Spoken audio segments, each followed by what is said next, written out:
What is happening? My name is Chris Berry. Shout out to Nuzira for having me as the creator of the month. I'm a photographer here in Tucson, Arizona, and I'm stoked to talk with you guys about some questions that have been put in front of me. So here we go.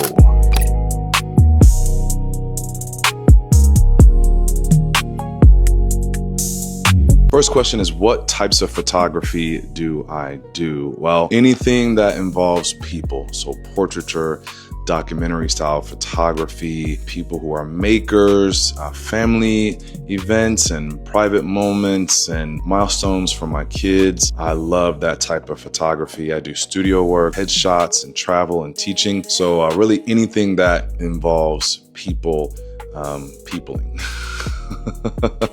Now here's a good one. What type of gear, what gear could I not be without? So assuming the camera and the lenses and the lighting is kind of taken care of.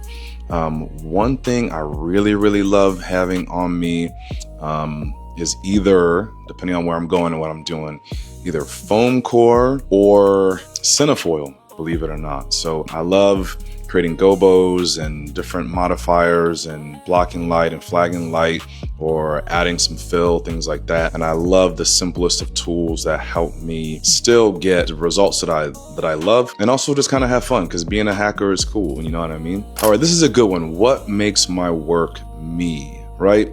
I think when you look at a photo, a lot of us are going to be able to say what we like, what we dislike, colors or the edits or whatever.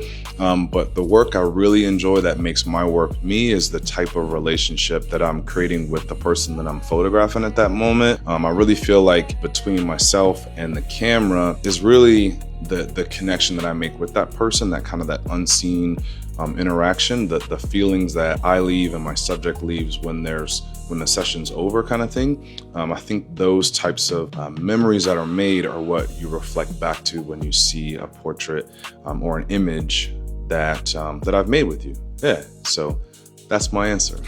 All right, the next one is, what creative rules do I love breaking? I love using wide angle lenses for portraiture. I love any of those rules that maybe once were like hard and fast rules, like, oh, when you do a portrait, you should do this, or oh, you shouldn't, frame your image this way, or this eye or that eye should be in focus. Sure, if you're creating something sellable, and you have guidelines to follow, sure, right? But if you're creating something for the fun of it, I like to throw, those types of rules, they gotta go out the window. All right, so if you were starting out, if someone was starting out, kind of what would I tell them if they're scared or nervous or reluctant, right? I would say just do it, I would say just do it. Try and wake up in the morning with goals that you may have set for yourself. Tackle maybe just one thing once a day, right? And then the next day, tackle 2 things that day. The next time, 3 and 4 and 5, right? So if you're scared about something, make sure you're really clear about what that is. And then when you design your photograph or when you're trying to overcome some type of fear when it comes to creativity, give yourself the confidence and the plan and execute the next day. If you fail, great. You at least won making the attempt to be creative, So if you're scared, I just say kind of lean into that and figure out what becomes your mechanism for overcoming adversity, because it will not be the last time you're scared or you have adversity or you're nervous or whatever. I'm not gonna lie, I'm nervous like every day about something. At the same time, those are indicators of what's important, what's exciting, and where you could find some success. So anyway, Nuzira, shout out to you. Lucas, shout out to the community that you're building. I love being a part of it, and I'm so grateful that you chose me for Creator of the Month. And you guys, lock in.